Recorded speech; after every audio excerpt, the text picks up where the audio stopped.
Boys and girls, so today we are going to be working on our yearbook design. So this is what's called a yearbook. Inside it's got pictures throughout the year. The yearbooks look very different every year, inside and out, because we change our theme and that kind of thing.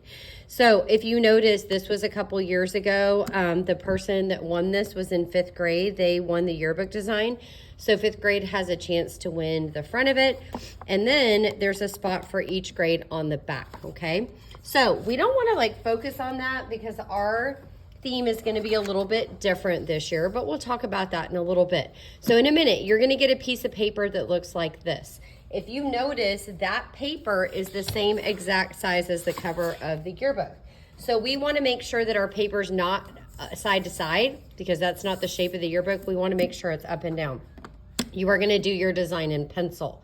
What you are going to do today is you're going to listen to the theme once this video is over. You're going to draw your idea in pencil. Once you have drawn your idea in pencil, you're going to follow all the lines with Sharpie, okay? So what you're going to do is you want to kind of stay away from the edge of the paper with the important things of your design, because they're going to scan this image in and you want to make sure that you are staying away from that part. You do not want to add your name anywhere on the front of your design. Your name's actually going to go on the back of the paper in a minute. You never ever want to write your name in Sharpie. It will go through the paper. If you add your name on the front of your paper, it will not get chosen, okay? Also, if you add any words on the front of your paper and you misspell any of the words, it will also not get chosen. So if you need to spell something, you can always ask a teacher. That teacher will come around and they will help you spell that word correctly. So you're coming up with your design. You want to think about layout. How is this going to look? What are you going to do in the foreground? What are you going to do in the middle ground? What are you going to do in the background? Because if you just draw something like very basic, it's not going to get chosen. So you want to kind of use your whole space, okay?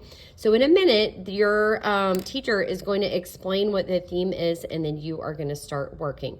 Once you start working on pencil, make sure to flip your paper over, write your name and code on the back. And then you need pencil, Sharpie. You're going to color using colored pencils.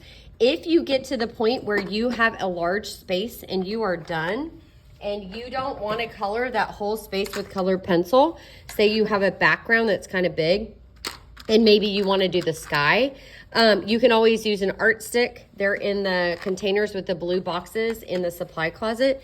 You can turn the art stick on its side, carefully do a rubbing around. That will cover large areas and it will get it done quickly.